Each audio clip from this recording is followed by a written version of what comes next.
السلام علیکم ورحمۃ اللہ وبرکاتہ۔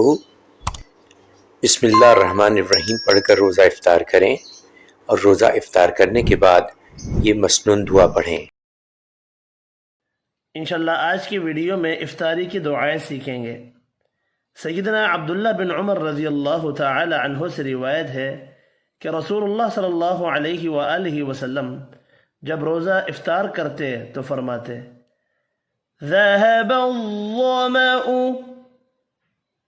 وابتلت العروق